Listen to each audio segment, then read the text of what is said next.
A'udzubillahi minasyaitonirrajim. Bismillahirrahmanirrahim. Murid santri dan para pemirsa dimanapun berada, Assalamualaikum warahmatullahi wabarakatuh dan sugeng rahayu semua. Alhamdulillah, para murid dan santri, guru melanjutkan videonya dengan judul Sholat Subuh dan Kunutnya bagian kedua. Semoga video yang disampaikan guru selalu memberikan hal-hal yang baru, terutama tentang pemahaman sekaligus pengertian yang terpendam sudah 600 sampai 1400 tahun masa lampau. Para murid dan santri tidaklah mudah ya membongkar atau membuka sejarah yang sudah sangat lama ya. Semoga selalu diberi kekuatan dan selalu mendapatkan berkah dari para leluhur dan Sang Maha Pencipta, karena tidak mudah membongkar sesuatu yang sudah ratusan tahun hilang dan sudah ditutupi banyak faktor. Dengan perlahan semua sudah disampaikan oleh guru. Guru pun sangat berharap khususnya kepada bangsa manusia dan khususnya umat yang beragama dan lebih khusus dari saudara-saudara atau umat Islam atau orang Muslim, agar kalian menyadari hal-hal yang sudah salah begitu lama ya. Semoga betul-betul ini membawa perubahan yang sangat besar dalam kehidupan di dunia, baik berbangsa, bernegara, atau bersosial. Para murid dan santri diulas lebih luas ya. Satu, kembali kepada konsep yang disebut Islam adalah cara atau rumus untuk mencapai suatu keselamatan dunia dan akhirat. Namun kesalahan sudah 600 sampai 1400 tahun tidak mengerti Islam itu apa, caranya bagaimana, sejarahnya bagaimana. Terjadilah sesuatu miss di dalam kehidupan sehingga manusia melakukan Islam tidak sesuai apa yang dimaksud dari Islam pertama dirancang atau diciptakan. Dengan perlahan guru sudah mulai mengulas ya. Maghrib sudah diterangkan oleh guru, Isya sudah diterangkan oleh guru, dan sekarang masuk ke video yang kedua tentang subuh dengan kunutnya. Ada satu aliran atau satu kepercayaan atau kelompok tatkala menjalankan sholat subuh tidak memakai kunut. Semua itu pun tidak akan pernah ada bedanya dan tidak akan pernah ada masalah. Mengapa guru? Sudah difahamkan dari video pertama bahwa untuk mencapai keselamatan di dunia, terutama bersosial dan berbangsa, maka Islam sudah mencanangkan sejak 67 tahun, 67 Masehi dulu ya. Jadi agar kita para pemirsa, khususnya umat, diterangkan dengan bahasa subuh, diberi bahasakan atau divisualkan, divisualisasikan dengan gerak tubuh ya. Dengan 2 rakaat itu. Artinya dengan 2 rakaat itu hanya suatu gambaran ya. Subuh sudah menerangkan dan sudah diterangkan mempunyai arti makna ojo kesusu labuh, artinya jangan mudah percaya kepada siapapun ya. Bukan berarti tidak boleh percaya. Karena manusia itu mendapatkan petunjuk itu ya dari bangsa manusia itu sendiri. Namun dari konsep Islam sudah diajarkan jangan mudah percaya, bukan berarti tidak boleh percaya. Tolong dipahamkan ya. Artinya setiap manusia untuk mempercayai apapun dan untuk mempercayai siapapun, manusia itu dibutuhkan analisa atau pemikiran atau rasionalisasi dulu. Kalau ini tidak paham, maka banyak manusia itu terjerumus atau tertipu atau terpelosok dari hal-hal yang tidak dimengerti. Karena manusia itu mudah percaya dengan janji atau suatu harapan. Semoga video yang kedua ini diulas oleh guru. Semoga para pemirsa, khususnya murid dan santri, betul-betul membawa manfaat. Satu contoh, kunut. Tatkala para pemirsa sudah paham bahwa yang dimaksud sholat itu adalah sholat subuh, bukan gerak ya, dipahamkan para pemirsa. bukan gerak 2 rakaat di pagi hari itu yang diminta Islam, bukan. Itu hanya visualisasi, ya. Subuh artinya hanya nasihat, dipahamkan, hanya nasihat, jangan mudah percaya kepada siapapun. Bukan ibadah yang selama ini 1400 tahun kalian lakukan. Tidak ada hubungannya dengan keselamatan, tidak ada hubungannya dengan Islam yang dimaksud subuh itu. Dengan 2 rakaat itu para leluhur dulu sudah mencanangkan. Mengapa sih sholat subuh itu diletakkan atau ditaruh atau dilakukan pada pagi hari menjelang matahari terbit? Dalam artian, sebelum dunia ini dibuka, sebelum besok kita umat manusia beraktivitas, leluhur kita sudah memberi nasihat bahwa besok setelah matahari ini terbit, di situ kita akan mengalami 2 hal yang paling pokok, baik dan buruk, salah dan benar, besar dan kecil. Agar manusia tidak terpelosok, leluhur kita sudah memberikan suatu nasihat namanya subuh. Ojo kesusu labuh, jangan percaya, jangan mudah percaya kepada apapun dan siapapun. Maksudnya seperti itu. Satu contoh tatkala kita sebagai manusia, khususnya umat Islam, kita akan mengambil keputusan atau kita akan mengambil langkah untuk menjadi perbuatan kita membutuhkan analisa dulu. Maksudnya seperti itu. Satu contoh, ada 2 informasi atau ada 2 pilihan. Mana yang kita pilih yang benar, mana yang valid, mana yang bermanfaat, mana yang tidak bermanfaat. Mana yang mudarat, mana yang menghasilkan sesuatu faedah. Manusia ini disuruh untuk menganalisa. Satu contoh, ada 2 pilihan. Kita mau mengambil keputusan atau mengambil langkah atau mengikuti suatu kepercayaan. Ditimbang dulu A atau B, B atau A. Sama seperti di dunia ada 2 pilihan, kanan dan kiri, baik dan buruk. Inilah manusia rata-rata bimbang. Tatkala manusia kita dicanangkan, diajarkan, dididik untuk mengambil satu keputusan, maka kita digunakan namanya pengalaman, namanya rasional. Tatkala di antara 2 pilihan ini ambil salah satu atau ambil satu setelah dianalisa. Tatkala satu sudah diambil dan kita mengikuti perjalanan dari apa yang kita ambil ini, inilah yang namanya kunut. Kunut itu bahasa Jawa kuno, dalam artian kunut itu aku anut, aku manut, saya percaya dengan apa yang sudah aku putuskan. Maksudnya seperti itu, ya. Bukan seperti yang digambarkan membaca suatu kalimat atau doa Allahumma dini fiman hadait, itu bukan. Itu adalah kemasan orang-orang terdahulu, nanti diulas oleh guru tentang doa-doa itu. Jadi intinya para pemirsa, murid dan santri sangat paham semua bahwa yang dimaksud sholat subuh adalah itu nasihat, bukan ibadah gerak badan di pagi hari itu. Tatkala manusia didogma, bila tidak melakukan, manusia dihukumi dosa. Itu sesuatu hal yang salah, sesuatu yang nyimpang sudah lama karena tidak akan pernah ada yang tahu.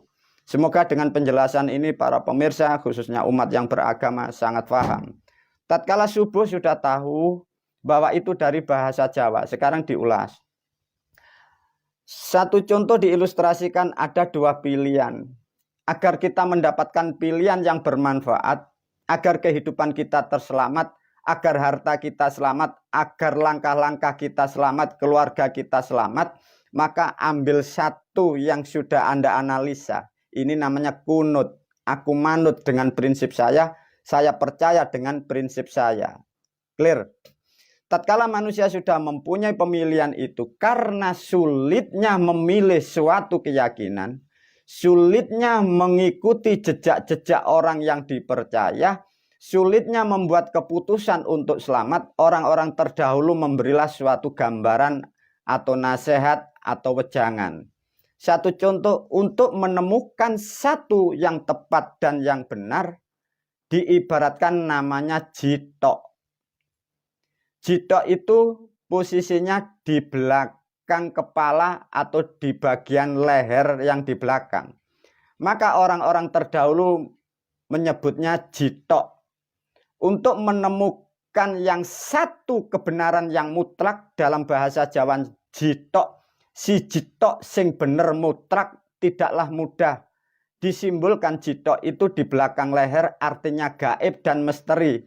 Tatkala manusia belum melakukan, manusia tak akan pernah menemukan. Tatkala manusia belum menganalisa, kalian akan terpelosok. Semua itu yang dimaksud jitok, si jitok, kunut, yang ambil satu prinsip dari orang-orang yang bijak, dari orang-orang yang pengalaman, itu pun masih dibutuhkan analisa. Tatkala untuk mencapai yang dimaksud jitok, orang-orang terdahulu leluhur kita memberi sanepan untuk menghasilkan keputusan yang tepat dan akurat, kebenarannya mutlak, maka dibuatlah nasihat namanya pakailah yang di atas kepala namanya rambut. Satu contoh guru waktu dididik oleh beliau, para leluhur guru diajarkan untuk selalu menganalisa apapun, namanya rambut. Nah, itulah yang terjadi sampai sekarang menjadi bahasan atau menjadi omongan dari orang-orang di luar sana. Rambut dieram kanthi lembut. Nah, maka orang-orang terdahulu itu menggambarkan dieram kanthi lembut, maknanya dieram itu di gini ya, diayak gini loh, dieram itu disaring, dieram. Maka ada bahasa itu rambut dienam kanthi lembut, ya, dieram kanthi lembut, dienam kanthi lembut. Jadi kita betul-betul harus teliti, analisa untuk mendapatkan suatu kebenaran. Itulah yang disebut rambut. Karena sulitnya untuk menemukan jati diri, sulitnya untuk memahami kebenaran yang hakiki. Maka manusia, orang-orang terdahulu leluhur kita membuatlah ibaratnya rambut itu dibelah menjadi 7 itu. Jadi bukan yang digambarkan ada orang mau masuk ke surga, rambut itu dibelah, itu bukan. Makanya disebutlah orang-orang terdahulu rambut dieram kanthi lembut, dienam kanthi lembut, diayak ditintingi, diberilah ilustrasi oleh orang-orang terdahulu, tapi manusia tidak paham. Satu contoh, la ilaha illallah. Ini bukan sesuatu intonasi yang kalian manusia mengharap ridho Allah, orang yang mengharap dari syafaatnya Nabi, orang mendapat berkah dari Tuhan, bukan. Di sini ada kepala, ini ada rambut, itu mah diayak gini, Bang. Salah apa benar kehidupan saya, salah atau benar guru saya ini benar atau salah, Tuhan saya ini benar ada atau tidak, benarkah Muhammad yang di Arab itu utusan Tuhan, benarkah orang-orang berbicara seperti itu, semua itu maksudnya begini. Nah, ini kalau tidak paham maka jutaan manusia sudah 600 sampai 1400 tahun tidak akan pernah mengerti. Sehingga berkelompok dan bergerombol berhayal mengucapkan suatu kalimat la ilaha illallah. Setelah bertahun-tahun dan ratusan kali kalimat itu diucapkan, satu pun tidak akan pernah menemukan kebenaran. Mengapa, Guru?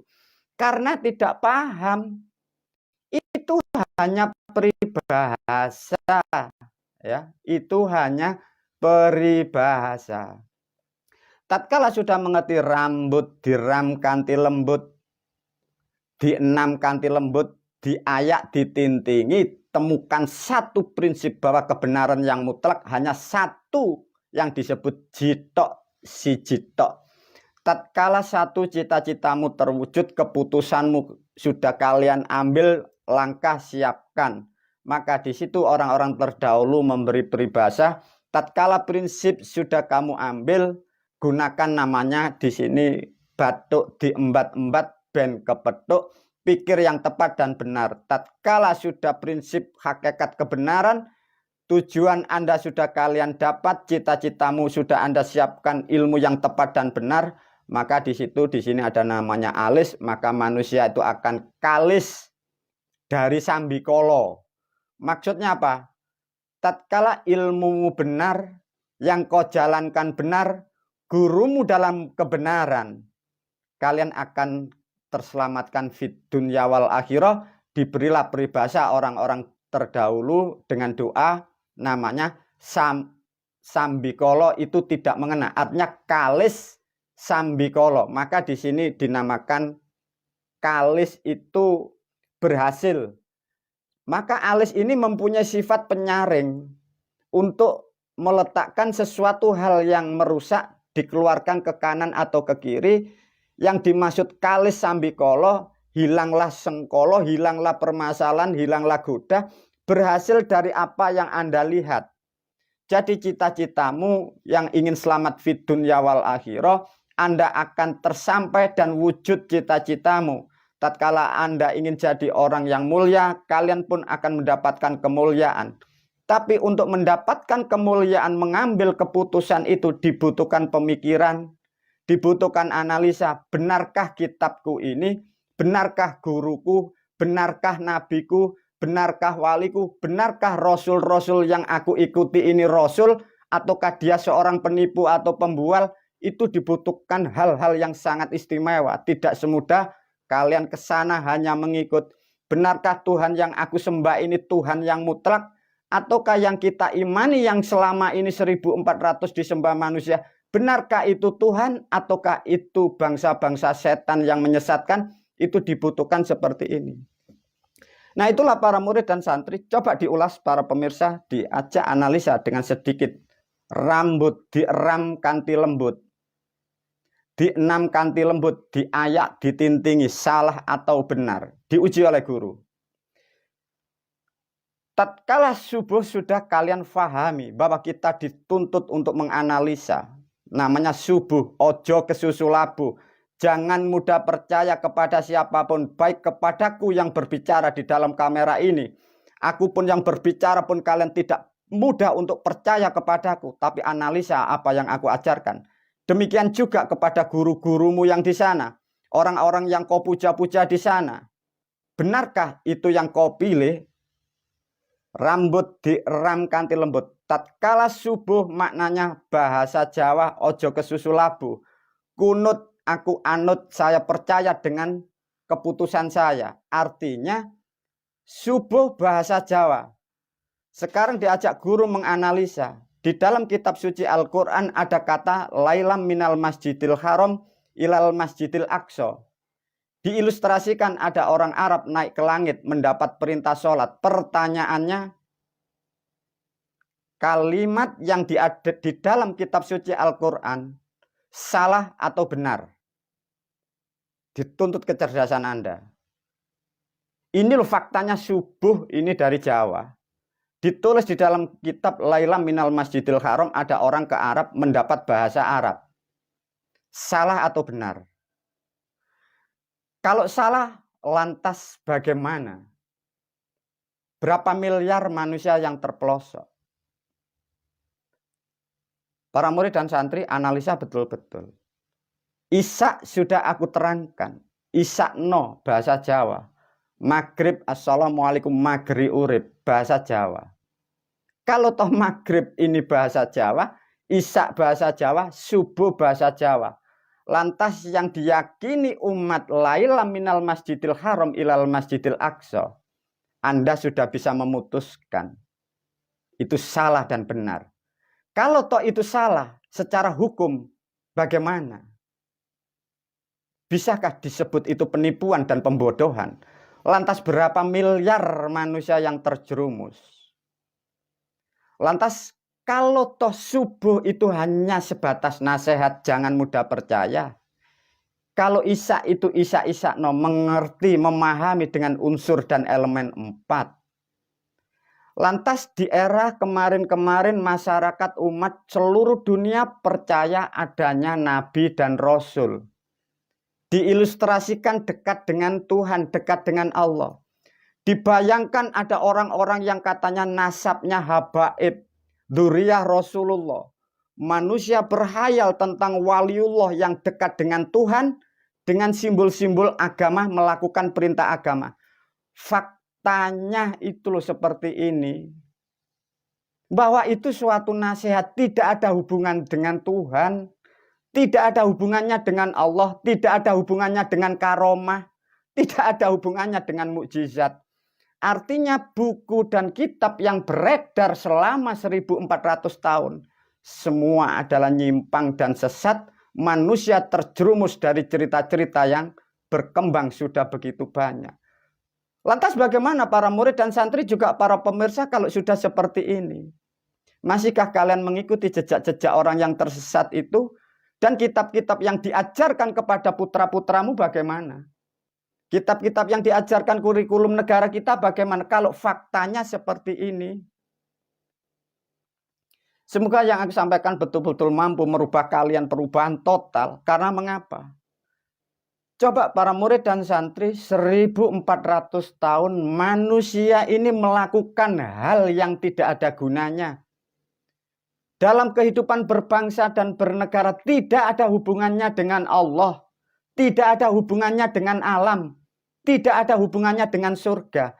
Karena semua itu hanya bentuk visualisasi. Yang lebih parah, bahwa itu substansi keilmuan dari Jawa. Diterangkan dari Arab, bagaimana ini bisa dibenarkan. Lantas bagaimana guru? Guru mengembalikan kembali lagi kepada rakyat dan umat, kepada pemimpin yang ada di negara kita. Mau berlanjut dari kebodohan dan kesesatan, maukah Anda ditipu dari orang-orang terdahulu?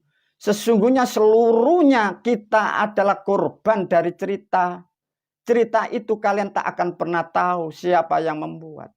Tatkala kebenaran sudah aku sampaikan, berani tidak mengambil keputusan, itu pilihan Anda. Kewajibanku adalah membimbing, menuntun kepada murid dan santriku, dan siapapun yang ingin mendapatkan suatu kebenaran. Semoga video ini mampu merahmati kalian, meluruskan hal-hal yang nyimpang. Wabillahi taufiq walhidayah, wa ridha wal inayah. Assalamualaikum warahmatullahi wabarakatuh.